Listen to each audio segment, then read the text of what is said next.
Chers frères et sœurs, chers amis, à l'aube de l'année nouvelle, il n'est pas déraisonnable de nous rappeler qu'il est proche, celui qui vient, le Christ Jésus.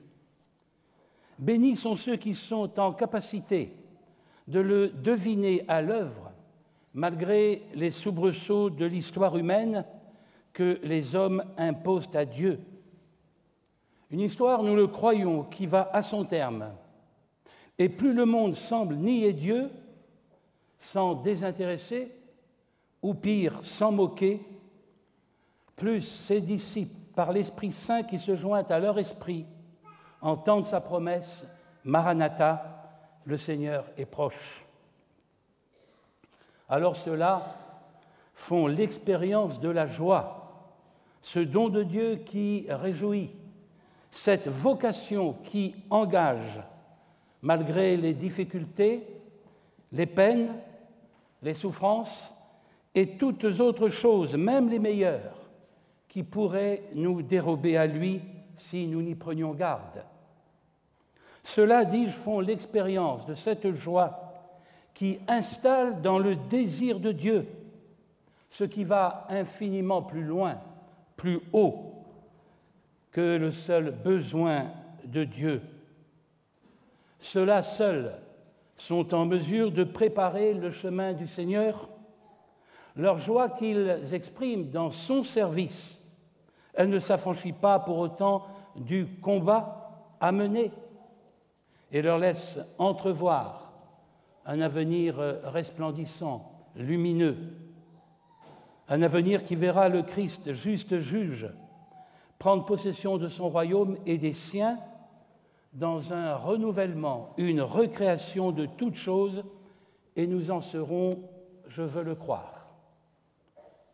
Entre cet avenir et cet aujourd'hui, comme entre le passé et aujourd'hui, tout est fait, d'une part, pour nous livrer plus ou moins sournoisement à l'idolâtrie, et d'autre part, pour nous faire oublier ces hommes et ces femmes de foi dont le passé témoigne. Des hommes et des femmes qui ont reconnu et confessé leurs péchés et qui, pardonnés, se sont laissés transformer par l'Esprit Saint et ont vécu par anticipation la réalité du royaume de Dieu. Aussi, à l'aube de cette année nouvelle, nous sommes tous invités à nous souvenir de ce que nous sommes en vérité et à oublier ce que l'on n'est pas. Mais en oubliant, prenons garde à ne pas être infidèles au passé. En effet, sans la fidélité au passé, nous ne nous donnerions pas la possibilité de tisser une cohérence entre ce passé et l'avenir. Et sans cette cohérence, quelle identité pourrions-nous affirmer? C'est pourquoi, en ce début d'année, je crois qu'il est bon de se rappeler, de dire ou de redire, de vivre ou de revivre, voire même peut-être se réapproprier cette identité. Une identité qui nous est commune, malgré nos différences, et dont nous ne voulons pas être dépossédés. Cette identité, elle nous consacre exilés et étrangers sur cette terre. Nous sommes des résidents temporaires, comme le dira Pierre dans sa première épître. Mais nous sommes des exilés atypiques qui ont la qualité d'ambassadeurs pour Christ, ce qui fait d'eux ni plus ni moins que ses collaborateurs. Et ce royaume que nous devons annoncer, que nous devons représenter, il est un royaume dont la justice et le droit sont l'assise du trône de Dieu. Quelle responsabilité, n'est-il pas vrai?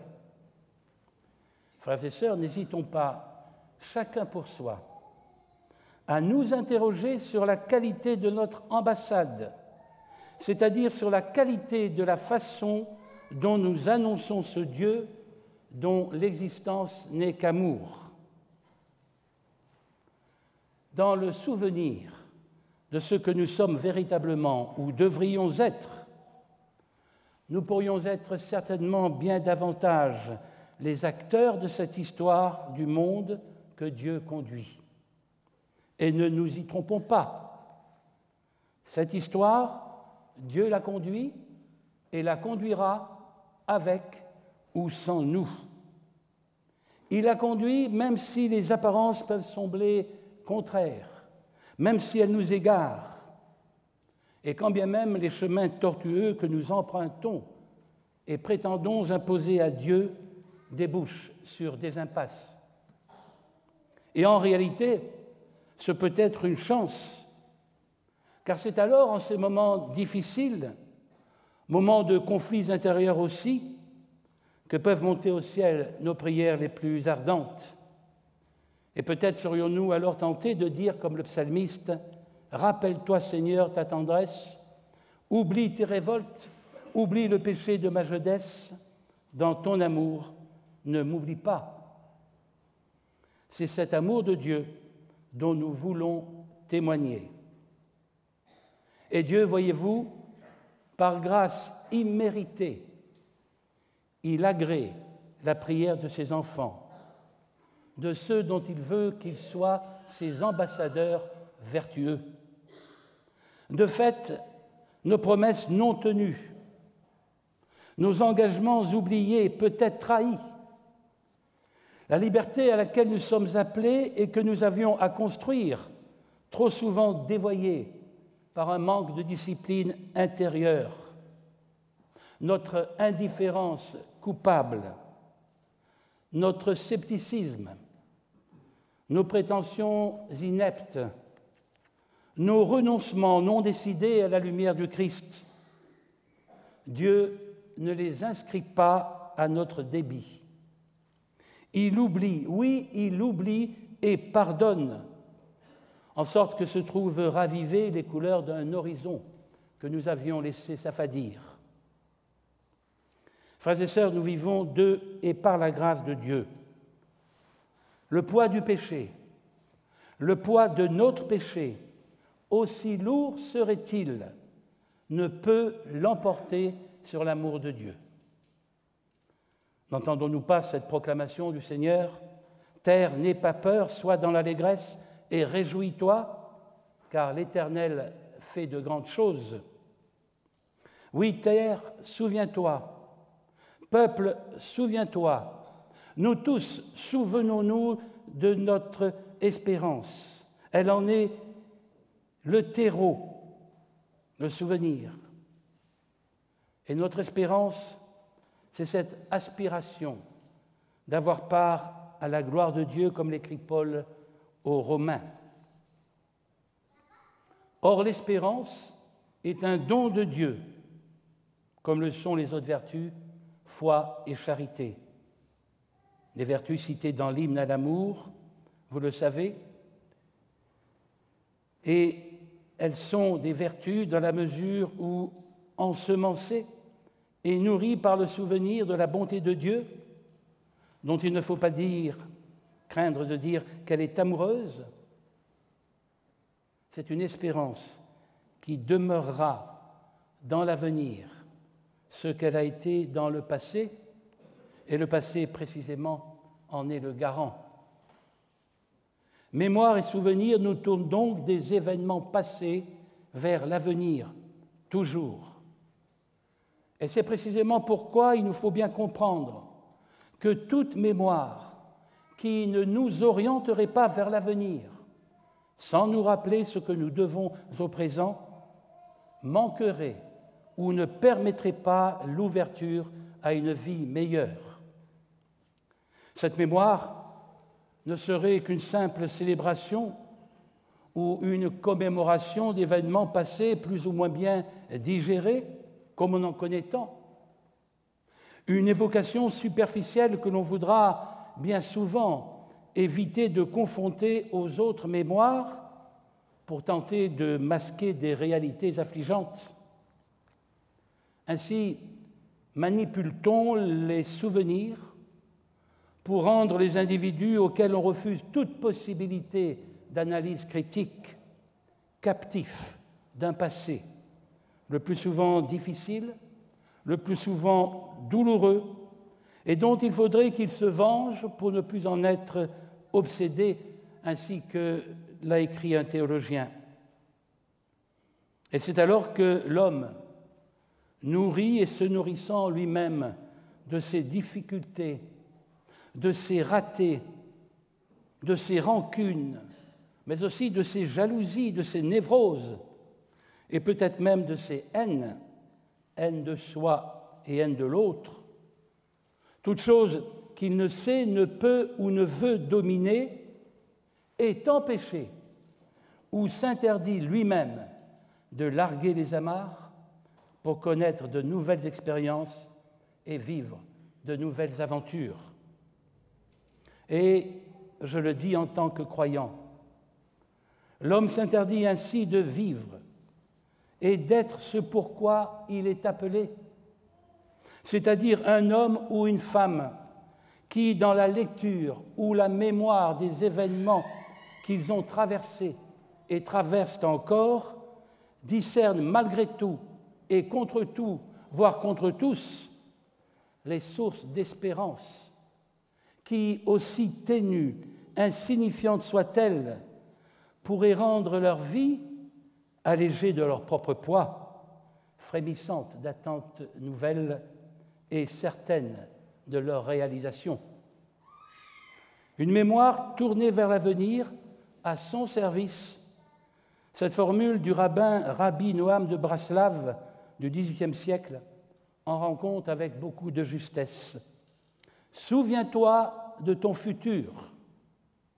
Se souvenir de son futur, c'est se souvenir de ce que nous avons à être et dont le passé témoigne jusque dans notre présent. Oh, combien Claude Haveline, un fils d'émigrés russes, écrivain et poète, a raison lorsqu'il écrit « Fais que chaque heure de ta vie soit belle, le moindre geste en est un souvenir. » En quelques mots simples et beaux, nous avons là un programme de vie où se retrouve le cycle passé, présent et à venir. La mémoire, et tant pis s'il ne s'agit que d'une lapalissade, c'est ce dont on se souvient, que l'on se rappelle, que l'on fait ressurgir ou advenir. Et ici, je ne veux parler et penser qu'à la mémoire joyeuse, heureuse, celle qui se réfère à des événements eux-mêmes heureux. Et tout événement peut être qualifié d'heureux s'il nous fait grandir. Je dis bien tout événement. Mais la mémoire est heureuse, plus précisément, lorsqu'elle entretient l'espérance. Une espérance commune à tous, croyants ou pas. L'espérance dont il s'agit ici, celle que le souvenir suscite, c'est avant tout de retrouver ce que l'on a connu, ce que l'on a possédé, ce que l'on a expérimenté autrefois et qui nous manque terriblement désormais, les ayant laissés échapper. Et le souvenir que j'ai qualifié d'heureux il y a quelques instants, peut-être alors et néanmoins susciter, entretenir un sentiment d'insatisfaction, des regrets, des blessures, voire même un mal-être qui peut, dans sa forme la plus grave, déboucher sur le désespoir. Tout homme qui fait, tout état qui fait que l'homme, croyant ou pas, se rend bien compte que ce qu'il vit aujourd'hui ne correspond nullement à ce pourquoi il se sent fait et dont il trouve la trace plus ou moins cachée dans ses souvenirs ou en tant que croyant, sa conscience. Toujours est-il qu'il y a un décalage entre ce qu'est cet homme, ce qu'il vit et ce qu'il aspire à être. Un décalage entre ce qu'il vit aujourd'hui et ce temps ancien dont il sent bien au fond de lui-même qu'il était un temps heureux, un temps qui lui était offert et qui maintenant a disparu, mais sans altérer pour autant sa quête de bonheur. Ainsi, cet homme, bien loin de se satisfaire de la situation présente, de sa situation, se sent poussé à vouloir le mieux, toujours. Et c'est pourquoi l'homme connaît le désir de vivre et de vivre pleinement, débarrassé de tous ces carcans, ceux qu'il s'impose comme ceux qu'on lui impose et qui l'empêchent d'avancer en eau profonde. Ainsi, ressent-il l'envie de connaître toujours plus, le désir d'aimer au-delà de ses rêves les plus fous. Il fait peut-être même, et à son corps défendant, l'expérience d'un dynamisme interne qui le pousse à l'exigence en tout domaine, profane ou religieux. Peut-être est-ce là ce que l'on nomme la quête de l'absolu. L'homme, au fond, sent bien, comme le disait Pascal dans ses pensées, que l'homme passe l'homme, l'homme passe infiniment l'homme. Pour nous, croyants, assurément, l'homme, créature de Dieu, à son image, dépasse l'homme qui porte en lui plus que l'homme. Il est à la ressemblance de Dieu. Et nous n'hésitons pas à le dire, c'est Dieu lui-même qui entretient en nous le souvenir de ce que nous étions et vivions à l'origine. La parole de Dieu révèle que cette vie était harmonieuse et paisible, indemne de toute souffrance et de toute violence, de tout mal, un temps où la mort n'était pas, un temps qui nous était offert et que nous avons laissé disparaître par notre faute, mais un temps dont nous croyons qu'il peut ressurgir. En nous, je crois, est inscrit cette quête de l'absolu. Elle n'est en rien un rêve, elle est un acte de foi qui, certes, n'est pas la chose de tout le monde, mais qui nous est cependant donné par Dieu, comme le déclare l'Écriture.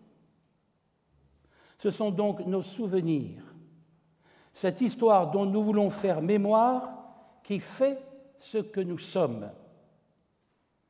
Mémoire heureuse en ce qu'elle permet, d'une part, de vivre le présent comme le temps favorable à l'affirmation de notre identité, laquelle se conjugue avec l'espérance, et d'autre part, en ce qu'elle nous permet, cette mémoire, d'être orientés vers un avenir que nous voulons, en tant que croyants, dépendants de Dieu, soumis à ses initiatives.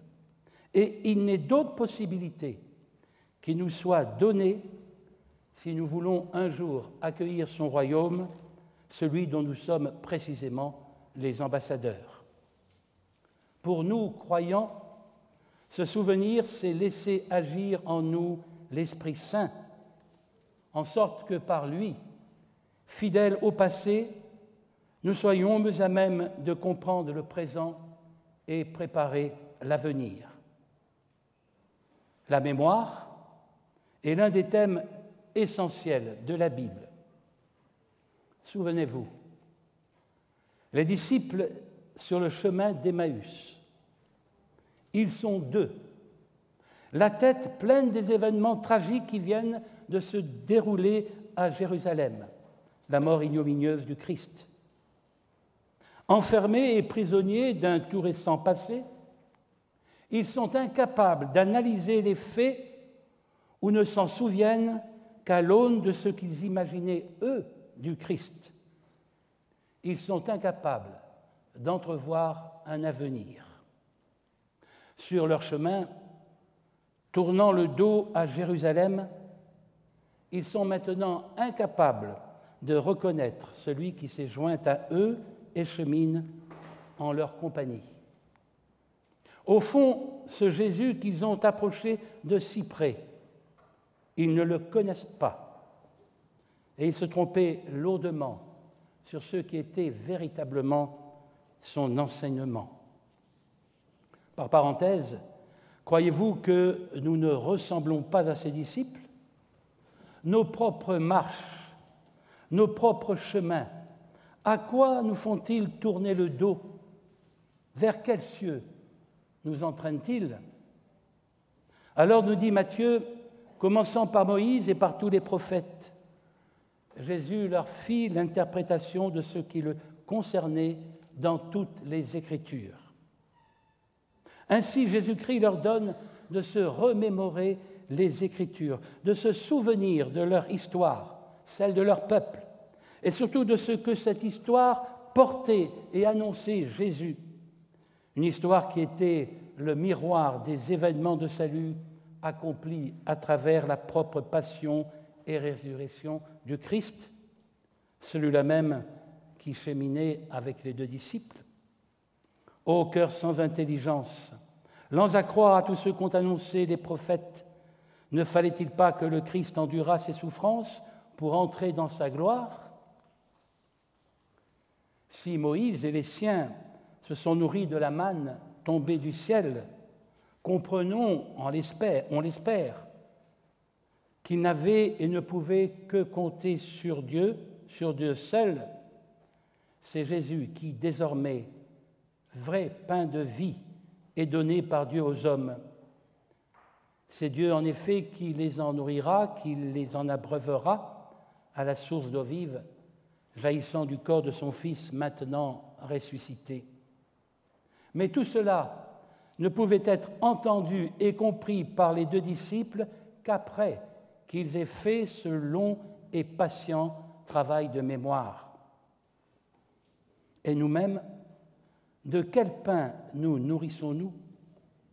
Qu'est-ce qui étanche notre soif? Alors et alors seulement, les disciples d'Emmaüs, dont les yeux s'ouvrent enfin, se lèveront, et sans renvoyer les choses à plus tard, ils retournent vers Jérusalem, mais une Jérusalem nouvelle qui, dans leur tête, s'enracine maintenant dans le ciel. Mais il y a plus. Et il faut nous souvenir que le christianisme lui-même est fondé sur le devoir de mémoire. En effet, dans ce moment de l'institution de la scène, Jésus recommande à ses disciples attablés autour de lui de s'acquitter du devoir de faire mémoire de lui. C'est en Luc que nous lisons ensuite, il prit du pain, et après avoir remercié Dieu, il le rompit et le leur donna en disant « Ceci est mon corps qui est donné pour vous, faites ceci en mémoire de moi. » Ici, faire mémoire, c'est d'abord et tout simplement faire ce que Jésus demande. C'est donc se souvenir de lui, de son action, de son exemple et plus particulièrement de ses combats, de ses souffrances, de sa passion, et de vivre ses souvenirs en partageant un repas fraternel, une action, un geste qu'il s'agira de répéter tout au long de sa vie. Et c'est l'apôtre Paul qui explicitera davantage la signification de ce repas aux Corinthiens. Il leur écrit « Chaque fois que vous mangez de ce pain et buvez cette coupe, vous annoncez la mort du Seigneur jusqu'à ce qu'il vienne. » Une mort qui n'est pas un simple fait historique. Et d'ailleurs, personne n'en conteste aujourd'hui la réalité. Mais une mort qui produit encore et toujours son effet salvifique parce que Jésus l'a vaincu et que par la foi, nous le croyons. Ainsi, sommes-nous pardonnés et réconciliés avec Dieu. Désormais, Jésus-Christ ressuscité est le maître de la vie et de la mort. C'est cette mort et cette résurrection que nous devons annoncer aux autres, tous ceux qui n'ont pas encore accès à la table du Seigneur, bien qu'ils y aient toute leur place. Mes frères et sœurs, prenons bien garde de ne pas empêcher ceux-là, d'une manière ou d'une autre, d'y accéder, soit que nous agissions à titre privé, soit que nous agissions en tant qu'Église. Et c'est ensemble, les uns tournés vers les autres pour faire corps, et corps du Christ qui plus est, que nous avons à annoncer et à attendre le retour du Christ, bien sûr, sans nous détourner de notre devoir envers les autres, tous les autres, y compris les étrangers, ceux dont le Lévitique dit que nous devons les aimer comme nous-mêmes, ceux qui ne nous aiment pas, peut-être, et d'une manière générale, tous les exclus. Cependant, pour être efficace, l'action se souvenir exige bien plus qu'une simple remémoration d'un fait. Il s'agit de bien autre chose que fêter un anniversaire. Lorsque nous participons à la scène avec nos frères, en présence du Christ, en un signe de solidarité et d'unité, nous actualisons, nous nous approprions, nous vivons au présent cet événement passé et nous le vivons avec, par et en Christ. Paul le déclare, nous mourons et ressuscitons avec Christ, sans oublier par ailleurs que le repas auquel nous participons nous tourne lui aussi vers l'avenir, puisqu'il est une anticipation du banquet céleste.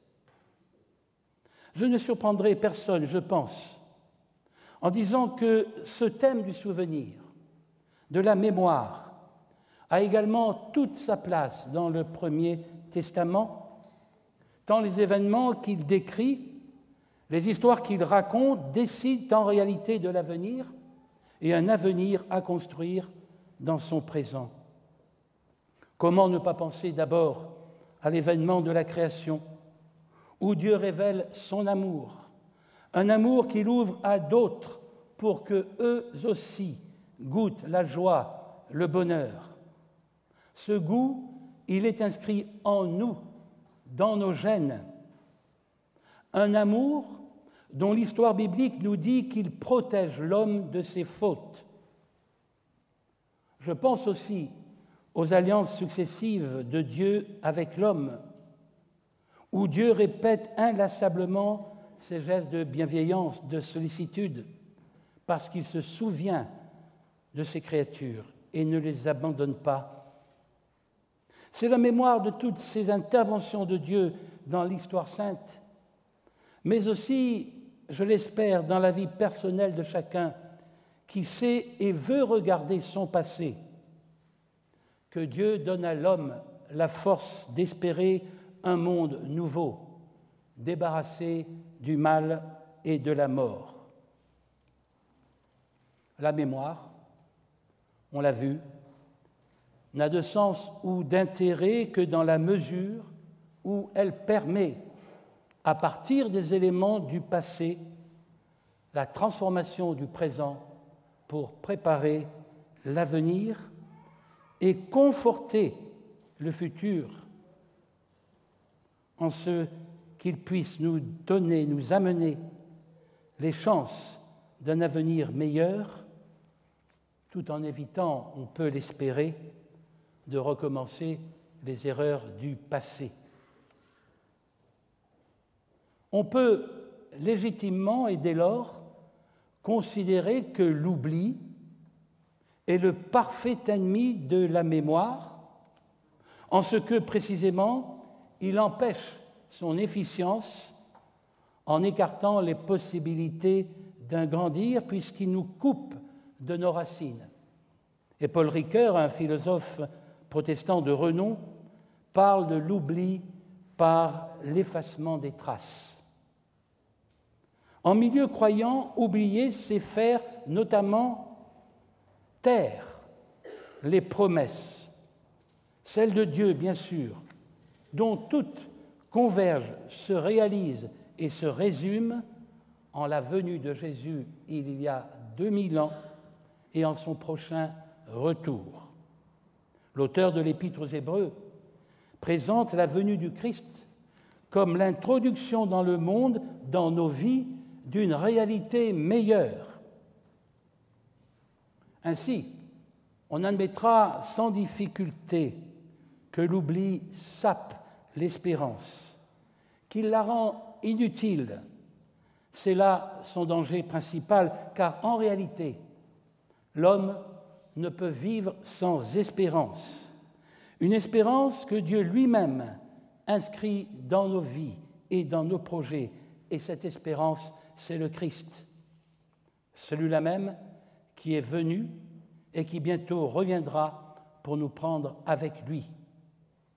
L'oubli que j'évoque ici, il est évidemment à combattre avec la plus grande énergie. Et si le combat peut être difficile, voire douloureux, il est néanmoins indispensable.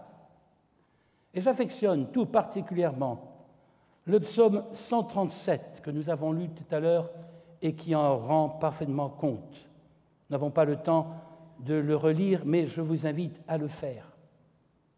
Je rappelle néanmoins le contexte.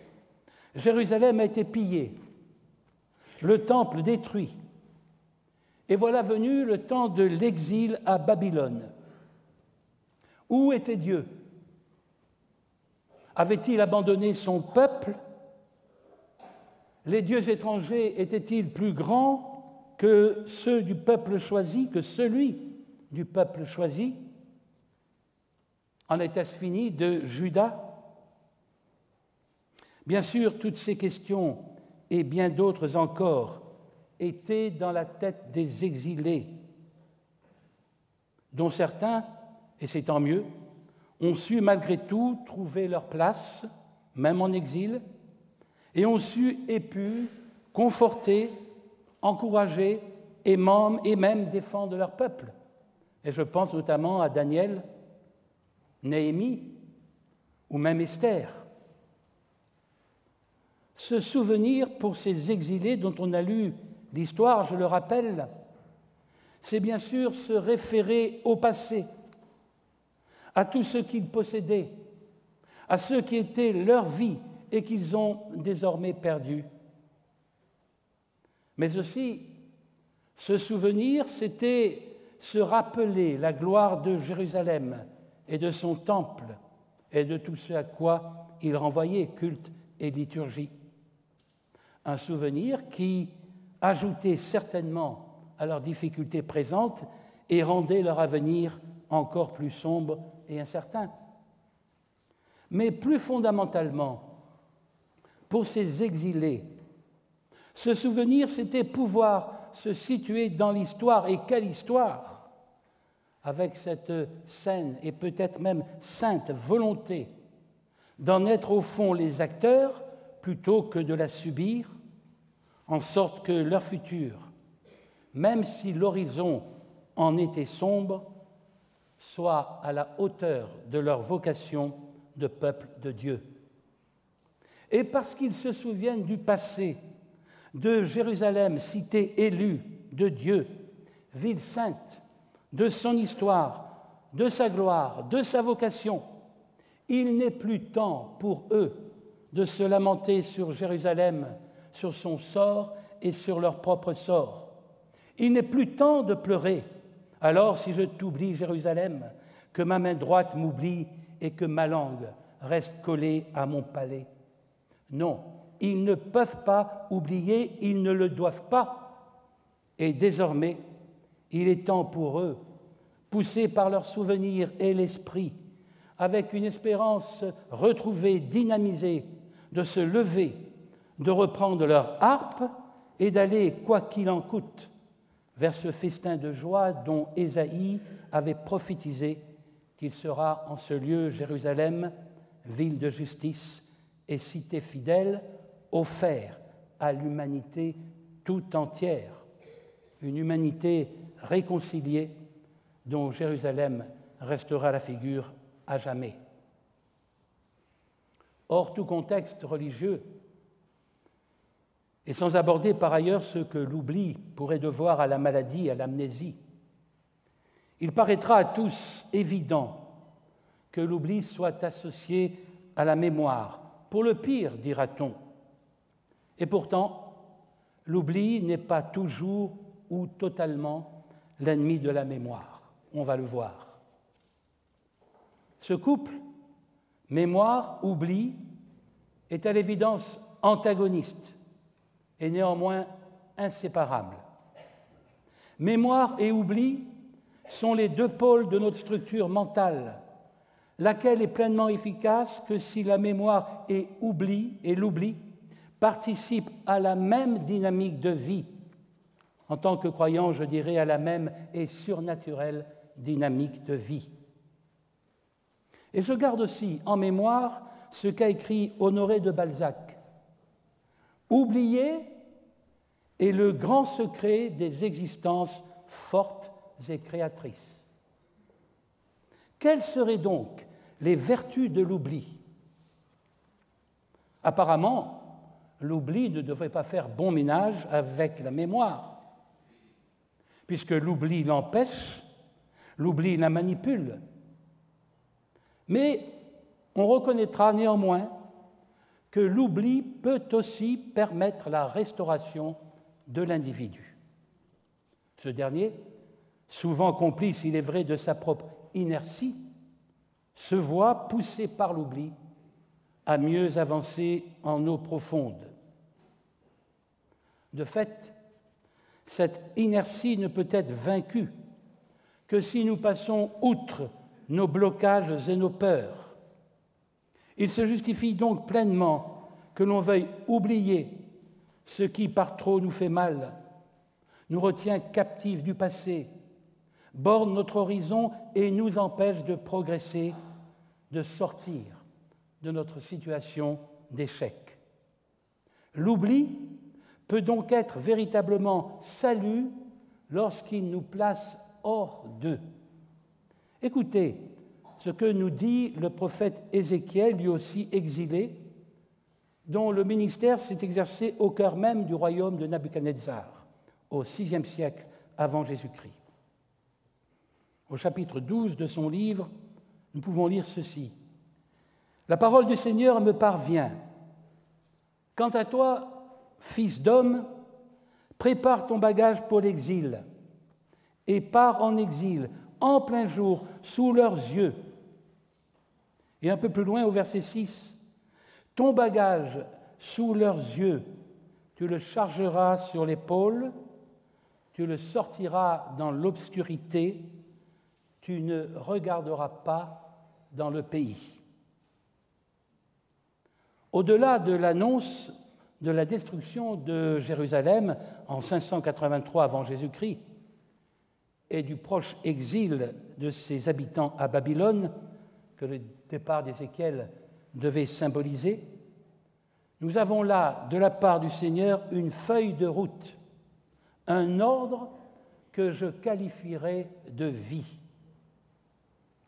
Partir en exil, c'est l'ordre d'abandonner, de se dégager des emprises de toutes sortes, de laisser derrière soi et d'oublier tout ce qui empêche la réflexion, la mise en perspective, le discernement ou qui entretient la confusion.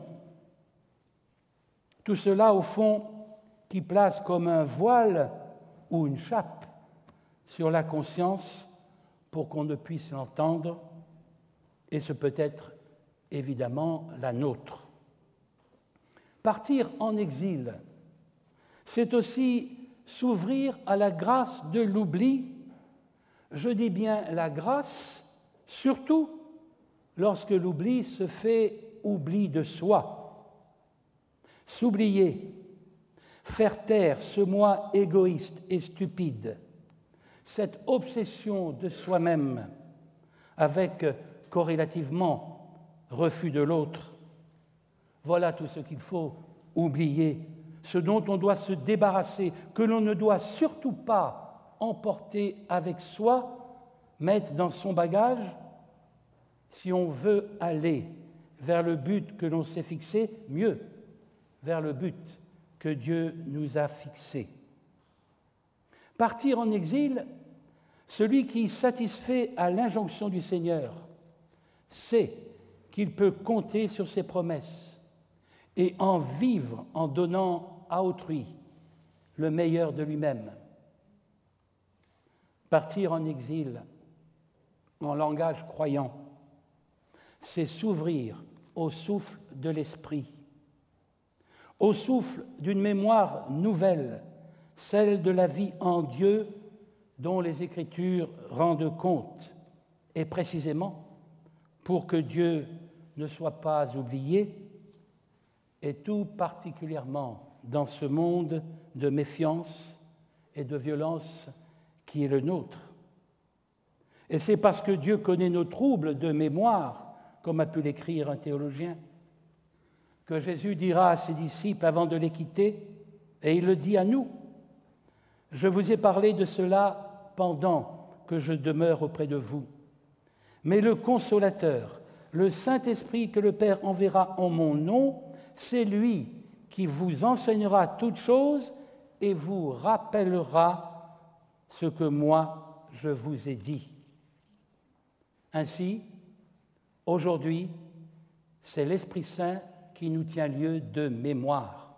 N'est-ce pas là un cadeau extraordinaire?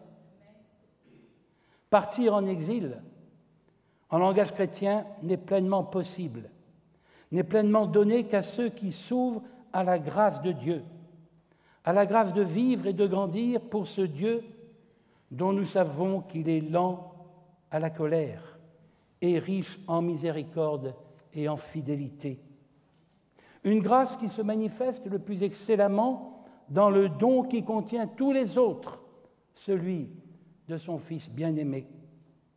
Paul l'écrira aux Romains, au chapitre 8, dans un passage d'une extrême importance, et lui aussi, nous l'avons lu tout à l'heure.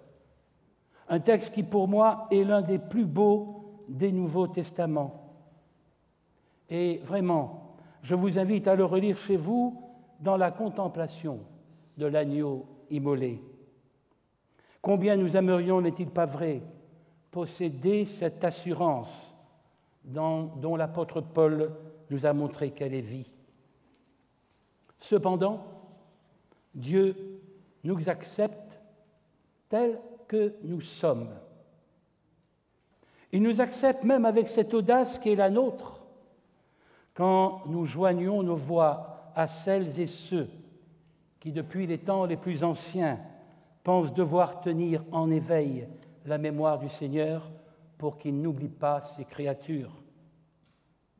Et Dieu, parce qu'il est le Dieu fidèle et bon, un Dieu dont la Bible témoigne et dont nous pouvons nous aussi témoigner pour en avoir fait l'expérience, il accepte dans son amour, dans sa grâce prévenante, que nous lui rappelions notre fragilité, le peu que dure ma vie, dira le psalmiste. Il accepte que nous doutions de lui. Je dirai à Dieu, mon rocher, pourquoi m'oublies-tu? Il accepte même que nous l'apostrophions avec véhémence. Lève-toi, Dieu, défends ta cause. Rappelle-toi ces fous qui blasphèment tout le jour. N'oublie pas le vacarme que font tes ennemis. Il accepte aussi que, conscients de nos fautes et du jugement qu'elles appellent, nous nous exclamions avec Habacuc, « Dans ta colère, souviens-toi de ta compassion. » Ou bien encore, et là il ne s'agit plus d'audace, mais d'une prière poignante, « Jésus, souviens-toi de moi quand tu viendras inaugurer ton règne. » Bien sûr, nous pourrions multiplier ces textes qui en appellent à la mémoire de Dieu. Nos prières elles-mêmes ne sont-elles pas bien des fois prononcées pour tenir en éveil la mémoire du Seigneur, pour lui rappeler que notre histoire est après tout aussi la sienne et qu'il nous doit bien cela, lui qui, dans son incarnation, à affirmer sa pleine solidarité avec les hommes. Mais l'amour ne doit rien à la dette, nous le savons bien. Et puis, le prierons-nous encore si nous doutions de l'exaucement de nos prières? Ne témoigne-t-elle pas, au fond, de notre foi? La foi du croyant qui sait non seulement parce que la Bible lui dit, mais aussi parce qu'il en fait l'expérience, que Dieu se soucie de ses créatures, qu'elles ont de la valeur pour lui, bien plus, hélas, que Dieu en a pour elles. Et Dieu en oublie même leurs péchés. Michée s'exclamera « Quel Dieu est comme toi qui oublie les péchés ?» Oublier, c'est avoir la volonté de rompre avec le passé. C'est considérer que le coupable, aussi impardonnable et injustifiable qu'il puisse être, et il l'est, assurément, nous le sommes. En Jésus, il est pardonné. En Jésus, nous sommes pardonnés et justifiés. Et le voilà, cet homme ouvert désormais à un présent nouveau et à un avenir à construire. Par Dieu, l'homme pécheur est jugé capable de bien autre chose que ses délits, ses crimes et ses fautes. Il ne saurait en effet être réduit à ce qu'il a fait. Et mieux encore, comme l'écrit le père Varillon, cet homme doit regretter ses péchés, certes, mais être sans regret par rapport au passé et sans inquiétude par rapport à l'avenir, puisque Dieu n'est qu'amour. Par Dieu qui le sanctifie et lui révèle sa loi, cet homme peut en vérité s'avancer vaillamment sur cette voie qui, par Jésus-Christ, lui ouvre un avenir lumineux. Et cet homme pécheur dont je parle, n'est-ce pas moi, n'est-ce pas nous? Et nous, de quel pardon sommes-nous coupables à l'égard de notre prochain, à l'égard de notre frère, non seulement en humanité, mais en Christ aussi? Alors, ces souviens-toi que nous adressons au Seigneur nous sont renvoyés comme en écho, et c'est Dieu qui nous supplie de nous souvenir de l'Éternel notre Dieu, Créateur et miséricordieux, qui par grâce justifie le pécheur, qui croit en Jésus-Christ, le Rédempteur, qui nous supplie de croire en Jésus-Christ ressuscité d'entre les morts, l'unique par qui nous sommes justifiés, qui nous supplie de nous souvenir de ce que les apôtres du Seigneur Jésus-Christ ont annoncé, de ce que nous avons entendu et saisi par la foi, qui nous supplie aussi de nous souvenir du jour du repos pour être empêchés de tomber dans l'oubli et le néant, et qui nous supplie d'avoir en mémoire cette merveilleuse promesse, ce Jésus qui a été enlevé au ciel du milieu de vous, viendra de la même manière que vous l'avez vu aller au ciel. Toutes ces invitations au souvenir étant contenues dans la demande du Seigneur qui nous est faite de faire mémoire de lui, non pas pour nous enfermer dans un passé, fût-il fondateur, mais pour nous amener à suivre son exemple dans la persévérance, à nous ouvrir aux autres dans l'abandon de soi, et pour que nous témoignions de lui dans l'histoire des hommes jusqu'au retour du Christ avec patience et constance. Alors en ce jour-là, Jésus lui-même, qui aura usé de patience envers nous, nous accueillera en prononçant ces mots: « Serviteur fidèle, je ne t'ai pas oublié. Vois, j'ai gravé ton nom sur les paumes de mes mains. »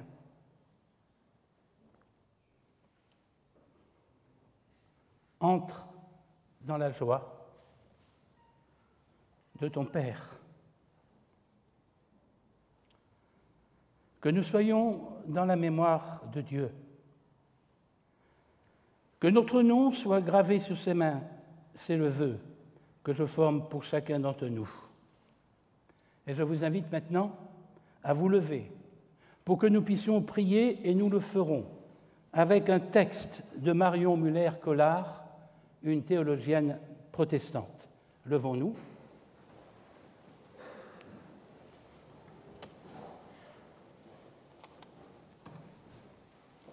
Seigneur, donne-nous ta mémoire, celle des origines où se jouait déjà la séparation de nos nuits et de nos jours, le discernement de ta lumière. Donne-nous ta mémoire, celle du Verbe qui vient s'articuler au monde et cueillir au bord des chemins nos vies errantes qui ne se souviennent pas. Donne-nous ta mémoire qui nous plonge parfois heureusement en oubli, pour que chaque matin se rappelle à nous comme une victoire.